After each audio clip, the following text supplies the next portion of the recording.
Hey everybody, it's Peter, and this is the Pedego Moto. This is an e-bike, but it's a cool looking e-bike, and as I got on it and ride it, it's even cooler to ride. It's got some really neat features, and on this channel I do a lot of reviews of motorcycles and other power sports and other types of things, but I also have done in the past e-bikes, and I want to continue to do interesting e-bikes and even interesting bicycles because I think this is a really good option in the two-wheeled transportation area. When I was younger, when I learned to ride, I learned on a scooter. Well, a scooter in this country needs insurance and a license. This doesn't need either, and that kind of makes it equal or even better because a scooter has to remain on the roads. This can go on the bike trails, and this thing has some really cool options that you don't see just from the look. So I'm filming here in front of a sea can container, but I'm actually at Jim Gilbert's Power Sports, Jim Gilbert's Wheels and Deals. I'm out back, I'm doing some outdoor stuff. We're gonna do a hill climb on this thing later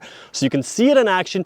And this is just the first of what will be at least two, but probably multiple reviews on this bike, because I'm gonna show you what I know about it and show you what I think is interesting, but I think it's going to spur questions from you. So make sure you let me know in the comments or questions if you have this bike, tell me all about it. If you wanna know more about it, let me know what you wanna know, and I'll continue to answer your questions both in the comment section, but also in future videos. So that's a great reason to subscribe, and I'm gonna try to find other things like this, unique type bikes. We're gonna do some reviews on them as well. We'll fill that up in the channel this summer because I think it'll be fun for me. I think it'll be interesting for you. And at this point, I haven't seen a lot of great videos on this bike, and I'm not saying mine's great, but might as well start by contributing to putting the information out there. So I have access to these anytime I need it, so let me know and let's get going with this review.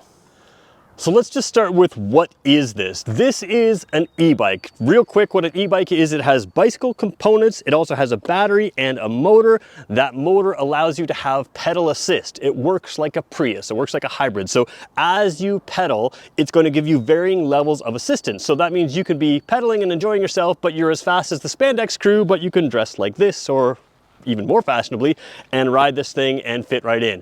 The gearing on this is very much race bike. So think about the drop handlebars, the race bike things. 52-inch chain or 52 teeth chain ring up front. We'll talk about that in a second. The smallest cog here is an 11 cog ring. So that gives you a gearing ratio that is a lot like a race bike, those lightweight spandex clad riders that are riding on the road. That's the type of gearing this has. Now, you don't need crazy low gears when you have electric assist, and this thing's got a very powerful, very torquey. I've ridden a lot of e-bikes, and this thing right away surprised me. I said, wow, when I got on it, because it's got some power. So that's basically what it is. Now, you don't have to pedal to power it. This one also has a throttle. You can at any time use the throttle. We'll talk about that a little bit more in this video.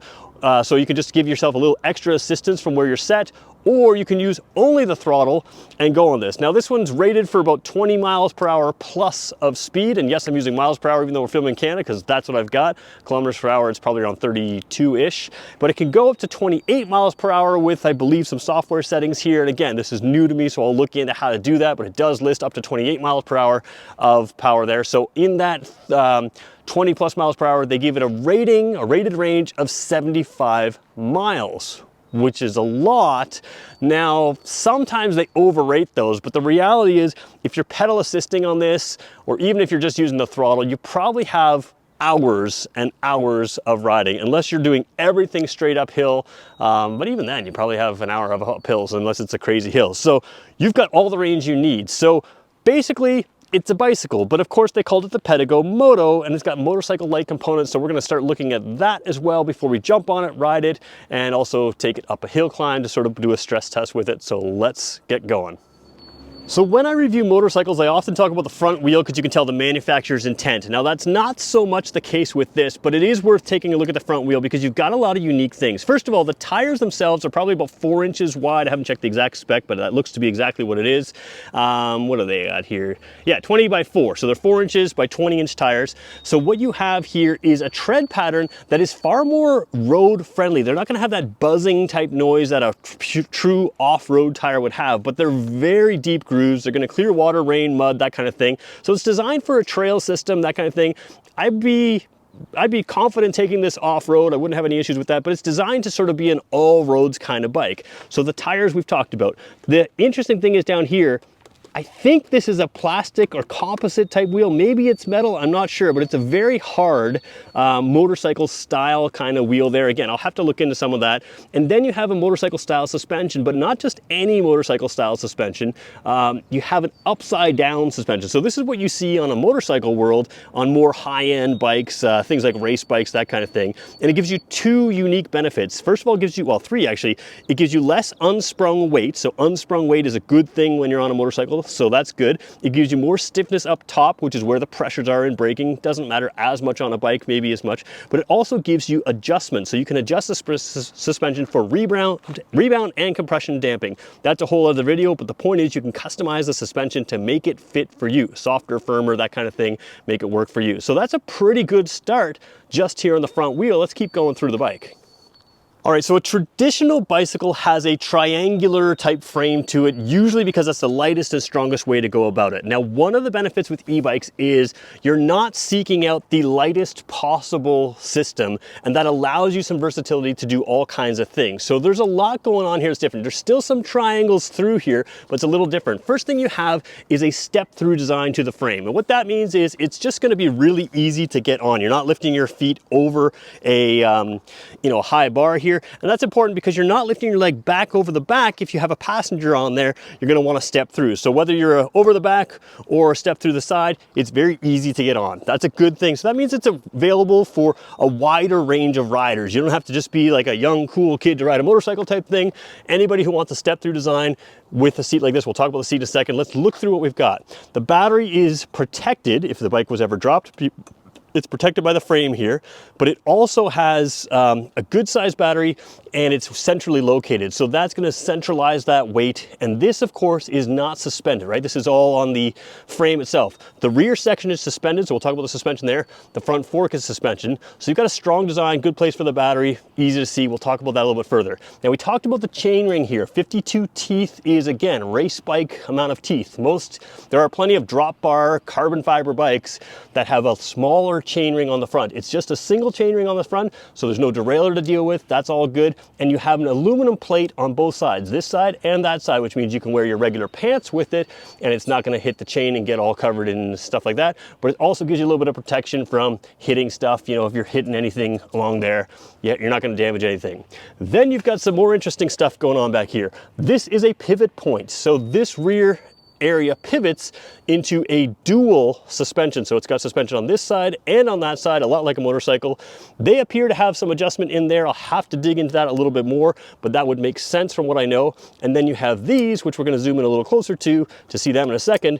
And then you have, again, more of a road bike gearing. So the point of road bike gearing, the whole point of what I'm talking about there, is this bike allows you to go quickly. The electric torque and the smaller gears are going to help you get up hills, so you don't need like crazy low gears like you need on a regular bike, but it goes fast and you can pedal with it fast and keep up. So you're going to easily pass or go with that spandex crowd even on this bike. Let's take a look at what we've got just here a little bit closer. All right, starting at the top of the suspension here, you can see this little valve right here. That's a little Schrader valve. So again, I haven't looked into this enough yet. Like I said, I'm going to do multiple videos on this, but that appears to be an air adjustable, probably air adjustable preload. What that means is because this can be a 2-passenger bike, you can increase the weight on it by quite a bit, right? If you're just riding alone and you're a lightweight rider, or if you're riding with 2 heavier people, you may want to adjust these suspension to keep that ride height, to maintain that ride height. So you have the option of putting an air compressor on there. My guess is you would be setting both of these to the exact same air pressure. Again, I haven't tried it yet, but I don't know the range in that. We'll look into that for a future video. But you have the ability to, again, restore that ride height even with 2 people on this, yet still keeping a smooth ride. Now, if you take the 2 people off and you're just a lightweight rider, you're going to want to drop the air pressure to maintain that suspension, so it's not a super firm suspension. So that's at the top of the fork. Again, have to look into that a little bit more. I'll get more details in our next video on that. Then you've got good spacing here in the fender, so it's still going to keep the bike clean, keep everything clean, but it's also going to give you a little space to let the mud and stuff not build up, which is good to see. And then you have motorcycle style foot pegs that fold up and down. Again, similar to a motorcycle style. This is where your second rider or second person is going to put their feet. So they can put their feet here, ride it tandem just like a motorcycle, and you can see there's a little sticker right up over here that has a little 2 on it right there, and that indicates that this is a 2-person Pedego version. So this is a 2-person design. So you do have the foot pegs there. We're going to talk about that a little bit more. Let's just quickly move around now, and we're going to talk about some lighting differences, especially on the back, because it does something unique. All right, so we're looking at the rear light here. Now it does have a little protective plastic cover on here, so if you see any bubbles in there that you can see, it's just the plastic cover. We're gonna keep this bike as new as possible. I don't wanna be the first one to really use it. We're gonna turn the bike on for a second here. One of the things this bike has that's kind of unique, again, it has headlights that can turn on or off. I don't believe it's on at all right now. Yeah, that's right. It does have an automatic headlight, automatic high beam even, so we'll show you that in a different video again. What I'm trying to show you right now is a signal light. Now, you can hear that beeping is the signal light. So again, it doesn't look exactly like a signal. I'll give them points for trying to do something, but just keep in mind, you're probably still gonna wanna use a hand signal. If that's what you're doing, you can go the other way as well. And again, that beeping will let you know that the signals are on. To me, it flashes a little bit quick to be a regular signal, but that's okay. It does also have, I believe, a brake light. There we go, so there's your brake light. Now brake light and signals, you can sort of see, it kind of gives the impression, especially if your brakes are on. So give them credit for doing that. Even though it's not exactly like signals, it does give you something that you don't have on other bikes. So in just a second here, I'm going to show you what it looks like for me to sit on this bike, just so you get an idea of the space on it. But I want to point out that this seat to me I didn't expect it to be comfortable. In the motorcycle world, when you see a long straight seat like a dirt bike, they're not that comfortable. They're great for mobility, but not that comfortable. This one is nice and cushy and comfortable, and there are options that you can go to for a memory foam seat from Pedego. There's a lot of options to put on this bike, some interesting pieces that you can add to the bike. So kind of a cool system. The seat works well. Let's show you what it looks like with me on it. Okay, so when it comes to me jumping on this bike, like I said, you can do the step through if you want to, and that works great, especially if you have a person on the back here. But if you want to kick it around, you can too. It's not too high. I'm about 6 feet tall. I'm gonna put that kickstand up. The kickstand is sort of rear set on the bike. I am easily flat-footed. Now, if you're way shorter than me, you might be tippy-toed, but the other thing is you can step off the front of this. Remember, it's a bicycle, so you can kind of boot the pedals around the front, you can step up there and come on here. Now, a couple things I want to talk about while I'm sitting on here. First of all, the seating position is very comfortable. The nice thing is if you're riding it solo, you can kind of stretch out a little bit. You can move around. If you're only going to ride it solo, you can tilt the handlebars back and get a different look, so you can have that stretched out look. But it allows you to stay comfortable because you can kind of move around a little bit, which is kind of a cool thing to have. The bike is heavy. I don't have the spec memorized right now. It is capable of putting on a bike rack though. So if you are lighter weight and you want to throw it on a bike rack, let me show you how you're going to do that. You're going to hold the rear brake right here. Now I've got the thing on, so I want to make sure it's off so I don't accidentally spin the throttle or anything like that. We'll show you the dash here in a second. It's kind of cool as well.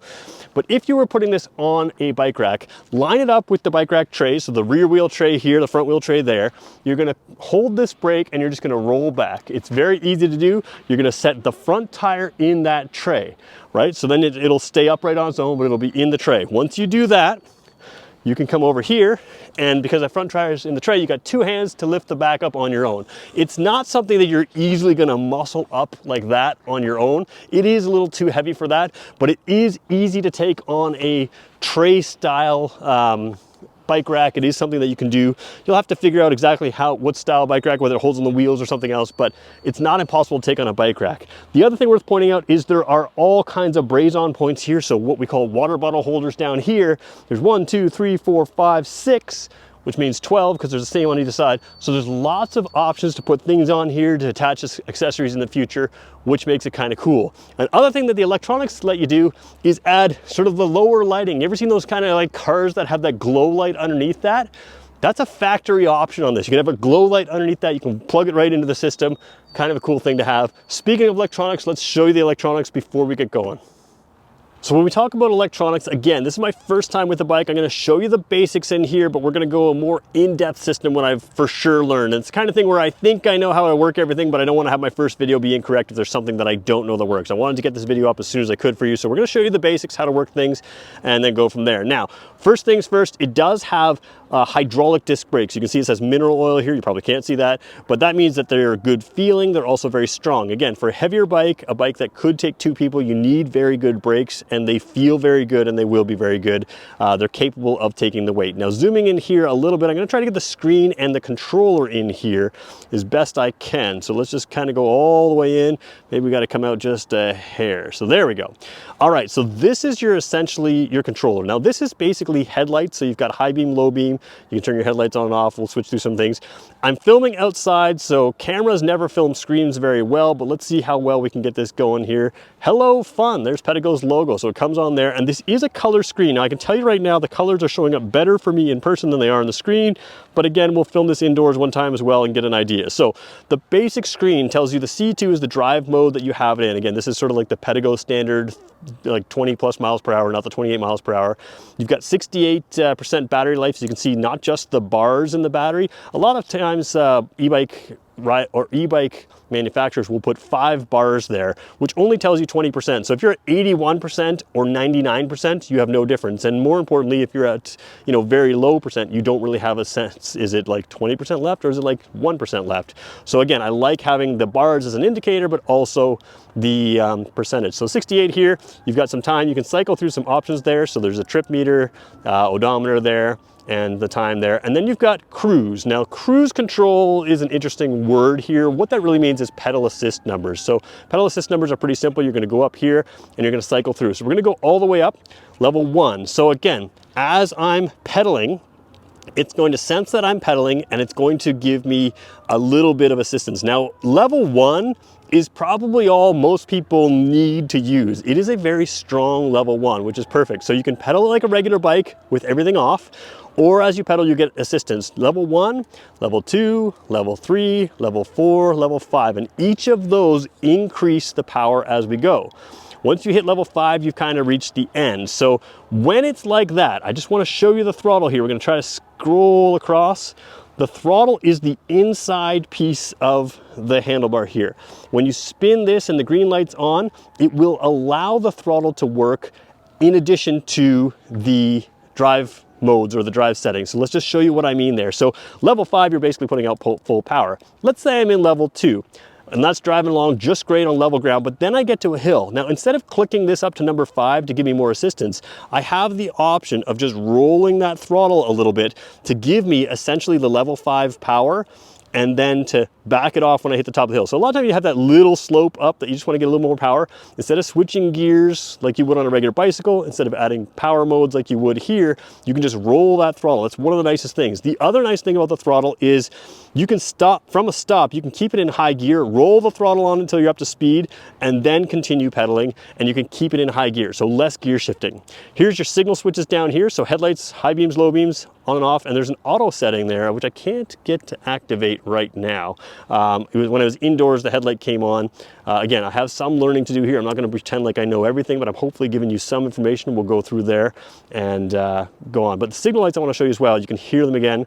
Just that beeping sound. It does show in the dash there with the green light, just like a car, and you can hear that beeping. So can you turn the beeping off will probably be a question. I don't know yet. I'll dig into some of those questions as we move on. So skipping across from this side where we've got that, we'll go back over to the throttle side here. You can see the adjustable suspension up top there. That is compression adjustments. So there's rebound and compression. Again, that's an entirely different video to show you how that is, but basically what you need to know is this is an adjustable suspension. You can adjust it on the top side here for compression. On the bottom side, there's a red knob for rebound.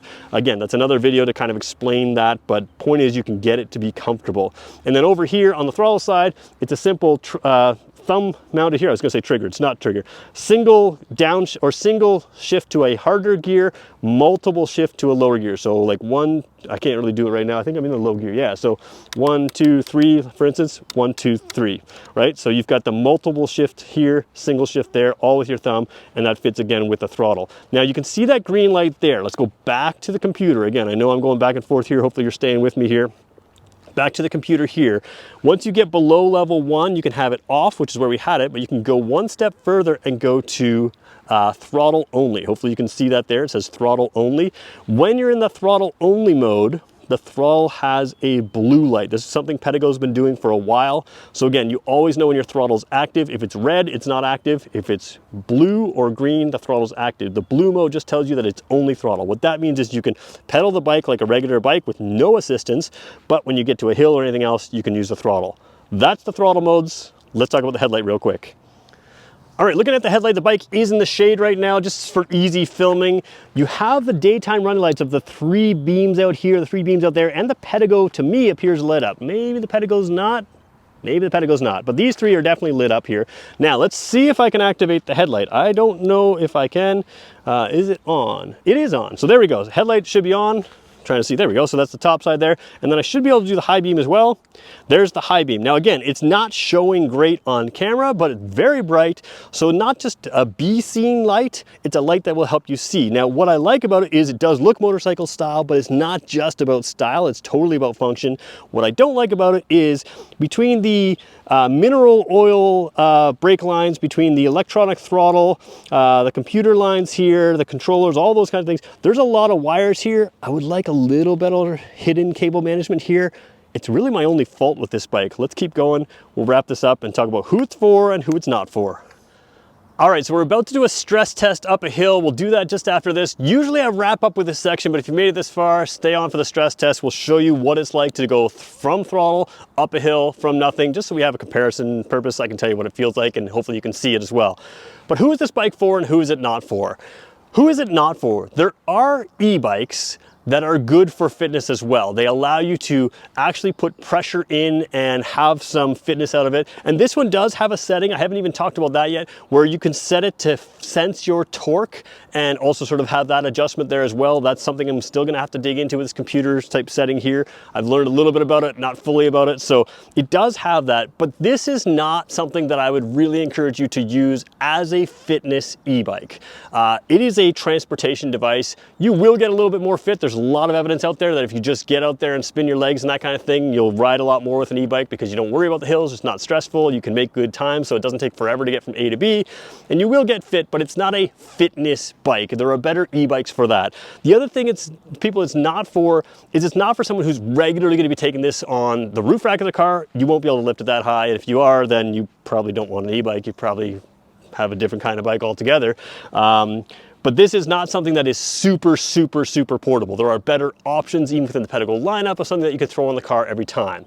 So can you do it? Absolutely. I showed you how to do it. Get a cargo bike type rack because it's got a little bit longer wheelbase, something that has trays that fit the 4-inch tires. Very doable, but not for that. So who is it for? This is a really kind of cool cargo bike type bike. What I mean by cargo bike is a lot of cargo bikes allow you to take that second person. They allow you to take a variety of luggage. You can customize things just here on your own with these six braze-ons on either side. So you can take extra luggage. It can carry the weight. It's got the power. It's got the gearing. You can go fast even with weight. And it's a great date bike. It's a great pick up a single older child from school. For smaller children, there's better systems in e-bikes, but it's really cool looking. It's really fun. So if you just want it because it looks cool, great, buy it. But it also has a lot more practicality than you might think, and it can be used in the city very well, whether that's in town, whether that's on bike trails, anything else. It's going to be comfortable, it's going to give you a lot of range, and it's just going to be something that's kind of a conversation piece, which makes it kind of fun. So I'm a huge fan of this. I liked the looks of it. I just thought it was interesting, but as I dug into it, I became much more of a fan. The adjustable suspension, the way that's all set up, it's just something that's going to work for a lot of people. It's going to have a lot of life to it, a lot of legs to it. We have a lot of people around town here that drive Pedegos. Again, Pedego is really well known, a lot of dealer network everywhere, a lot of good history with reliability. This battery I didn't show you, it has a lock, you can take it in and out. It also has a power button on this side, so while you can turn the power on here, you can sort of lock the power off down here. That's again another video. But these batteries have done very, very, very well for people with lots of kilometers, so that's worth pointing out with Pedego. They have the reliability there. So it's a cool bike. Last thing we have to do is just do the torture test up the hill. Let's go do that right now. All right, so I'm coming down from the top of the hill here. I have no pedal assist on, so if I do pedal, it's not gonna activate the motor at all. But I'm coming down here, brakes are easily powerful enough, just a couple fingers I can do it with a single finger. Now the camera is in a wide angle mode, and this hill never shows as steep on camera as it is in real life. One of the hardest things for e-bikes to do, I'll turn my high beams off. One of the hardest things for e-bikes to do is to start without any pedaling and just use the throttle. It's kind of like a torture test. So this is the worst possible scenario. Usually they're designed to allow the pedaling to work first, and then it really gives you the torque from there. But what I'm gonna do is just a throttle acceleration. I'm gonna lift my legs up and come up the hill, and we'll go back on. So let's just do just the throttle. If I let go of the brake, I'm gonna go downhill, but just the throttle right now. And again, your view is skewed right now. The bike looks longer because I'm on the edge of a wide angle camera. Let's go, just throttle now. It's working hard, but it's coming up. So the 20-inch wheels give it an advantage with the hub motor. Got over 10 kilometers an hour. Let me come back down and do that one more time. And then we're gonna do it one last time with the gearing, because you can see the huge difference that happens when you just give it a little bit of pedal assistance. Oh, one thing that's kind of cool, it does have stops, so it won't turn past this. There's a little bit of stop in the suspension, a lot like a motorcycle. All right, one more time with no pedal acceleration at all. Just the throttle, so full throttle. Oops, there we go, full throttle. There we go. It's going, it's going. What does it say? 8, 9. So we go 9 kilometers an hour just with full throttle. Now let me put it into the right gear. What are we doing here? Oh, we've got, yeah, we're in a nice middle kind of light gear. So that'll work now. So what I'm gonna do now is put it in that middle gear. So this isn't even the lightest gear. I mean, it's one of the top gears. So let's see, where am I at? Second from the top. So that's fine enough because this is a steep hill. Now what I'm gonna do is set it to the level 5 pedal assist. So I'm gonna use a tiny bit of throttle possibly just to help me get going. And then we're gonna use throttle and pedal assist, and we'll see how fast we go and how easy it is there. So a little bit of throttle, get going. And now I'm easily pedaling, and I am way past 9. Whoa, yeah, so I'm over 14 at the top. The pedal assist with just a little bit of pedaling, like just a little bit of pedaling, gives you tons and tons of power. One last thing I'll show you, I know we're not lined up in the camera, the kickstand is kind of short, which I prefer. I'd rather have a bike that leans a long ways over, so that on this hill, on various things, even if I put it up the hill a little bit, the bike still leans in. That's a good thing to have. So there you go. There's your review of the Pedego Moto. Again, skewed view right now. You're in the wide angle camera. If you have other questions, let me know in the comments below. Thanks everybody for watching.